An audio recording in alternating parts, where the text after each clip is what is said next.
नमस्कार, आप देख रहे हैं सुजय समाचार। मैं हूं आपके साथ मनोल राजपूत। सुजय स्पेशल में आपका स्वागत है। देखिए एक खास रिपोर्ट। मुख्यमंत्री श्री भजनलाल शर्मा के सुरक्षित, संवेदनशील और जनसंवादी पुलिसिंग विजन के तहत प्रदेश में कानून व्यवस्था को और मजबूत करने के प्रयास लगातार जारी हैं। सरकार का उद्देश्य है कि पुलिस और आमजन के बीच संवाद बढ़े और जागरूकता के माध्यम से अपराधों पर प्रभावी नियंत्रण किया जा सके। इसी क्रम में कोटपुतली बहरोड जिले के प्रागपुरा थाना परिसर में डीआईजी एवं पुलिस अधीक्षक श्री देवेंद्र कुमार बिश्नोई की अध्यक्षता में जन सुनवाई कार्यक्रम आयोजित किया गया। डीआईजी श्री देवेंद्र कुमार बिश्नोई ने जन सुनवाई में परिवारों की शिकायतें सुनी और संबंधित अधिकारियों को आवश्यक दिशा निर्देश दिए। डीआईजी श्री देवेंद्र कुमार बिश्नोई ने जन सुनवाई कार्यक्रम में कहा कि जागरूक नागरिक बनकर हम अपराधों में कमी ला सकते हैं। आप समाज के जागरूक नागरिक हैं। किसी भी प्रकार की संदिग्ध गतिविधियां होने पर आपको अपने निकटवर्ती पुलिस थाने एवं 100 नंबर पर इसकी सूचना अवश्य देनी चाहिए, जिससे कोई भी बड़ी वारदात होने से रोका जा सके।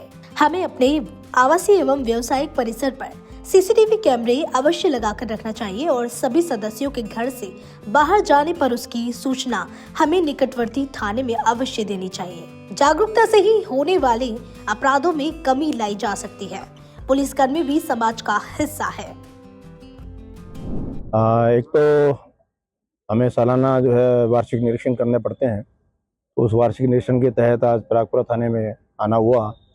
क्योंकि मेरा आना था तो एसएचओ से कह के मैंने कहा भी एक जन सुनवाई जो है, लोगों से अपना फीडबैक भी मिले, एक बातचीत भी हो और एक जन सुनवाई के तौर पे कोई समस्या है तो उसके लिए उन सबसे विस्तृत बातचीत की। कुछ ने 1-2 समस्याएं बताई हैं जो संबंधित एसएचओ को हाथों हाथ निर्देश दे दिए पालना करने के लिए। कुछ मुद्दे मेरे सामने आए थे, जैसे एक तो मुद्दा सबसे बड़ा है इलाके में हो रही चोरियों के बारे में विचार किया, विमर्श किया इनसे, और एक सहमति बनी है कि कुछ सीसीटीवी कैमरास इंपॉर्टेंट प्लेसेस पर लगाए जाएं, वो हम चिन्हित कर रहे हैं।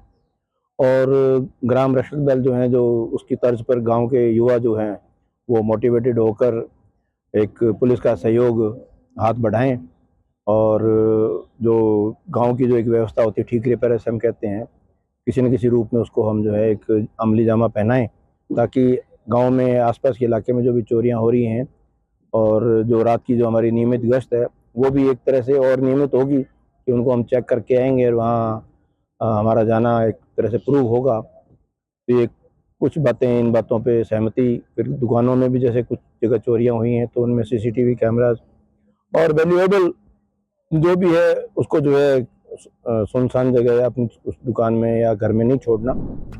जन सुनवाई में आए परिवारों ने कहा कि मुख्यमंत्री श्री भजनलाल शर्मा के निर्देशानुसार पुलिस और जनता के बीच भरोसे की कड़ी को मजबूत करने की यह पहल अपराध नियंत्रण, सड़क सुरक्षा और जन जागरूकता की दिशा में एक सशक्त कदम साबित हो रही है। तो आज की मीटिंग रखी गई थी, उसमें जन सुनवाई के बारे में बताया गया। जैसे गाँव में आजकल वारदात बढ़ते जा रहे हैं, घरों में चोरियां हो रही हैं, गांव में किसी की गाड़ी चोरी होती है, किसी भैंसे की, तो हमें खुद को ही सावधानी बरतनी होगी और पुलिस मित्र का साथ देना होगा। आज जिला पुलिस अधीक्षक देवेंद्र बिश्नोई द्वारा प्रागपुरा थाना परिसर में जन सुनवाई का आयोजन किया गया, जहां उन्होंने चोरी पे लगाम लगाने के लिए, लैंड ड्राइव सिस्टम के लिए और जो नियम हैं वाहन व्हीकल वगैरह एमवी एक्ट के थ्रू जो नियम है उनका पालन करने के लिए आमजन को जागरूक किया। आज जन सुनवाई एसपी साहब के नेतृत्व में रखी गई थी। उन्होंने अपने नेतृत्व में एक चीज कहा कि अपने रेल लाइन सिस्टम बनाया, उसी हिसाब से उसी अकॉर्डिंग चलो और जो सर्दियों में अपराध बढ़ रहे हैं उस पर नियंत्रण करना, इसमें खुद को ही सावधानी बरतनी पड़ेगी। कोटपुतली बहरोड जिले के प्रागपुरा थाना परिसर में हुई यह जन सुनवाई मुख्यमंत्री श्री भजनलाल शर्मा के उस विजन को साकार करती दिखे, जिसमें पुलिस को केवल कानून लागू करने वाली संस्था नहीं बल्कि समाज का सहयोगी माना गया है। डीआईजी श्री देवेंद्र कुमार बिश्नोई का स्पष्ट संदेश रहा कि जागरूक नागरिक ही सुरक्षित समाज की सबसे बड़ी ताकत है। अपराध नियंत्रण से लेकर सड़क सुरक्षा तक हर मोर्चे पर जनता और पुलिस की साझेदारी जरूरी है। ऐसे कार्यक्रम न सिर्फ समस्याओं का समाधान करते हैं बल्कि भरोसे, पारदर्शिता और संवाद की मजबूत नींव भी रखते हैं, जो सुशासन की पहचान है। तो देखा आपने सुजस स्पेशल की एक खास रिपोर्ट जो सिर्फ खबर नहीं, एक जिम्मेदारी है। अब वक्त है बदलाव की ओर कदम बढ़ाने का। इसी तरह की और खास रिपोर्ट्स के लिए देखते रहिए सुजस समाचार। आपसे फिर मुलाकात होगी एक और नए मुद्दे के साथ। तब तक के लिए नमस्कार।